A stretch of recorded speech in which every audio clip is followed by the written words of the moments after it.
We're coming on the air with breaking news out of Hong Kong, where a massive fire has engulfed a high-rise residential complex in the Tai Po district.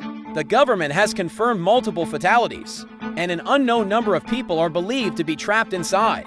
The blaze broke out earlier today, November 26th, and has spread rapidly through the 31-story towers.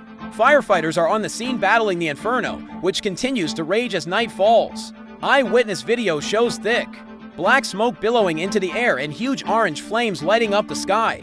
Emergency services are working tirelessly to rescue those trapped and contain the fire. This is a developing story. We'll bring you more information as it becomes available. For live updates from our team on the ground, please check the link in our description below. We will continue to monitor the situation closely. Stay with us.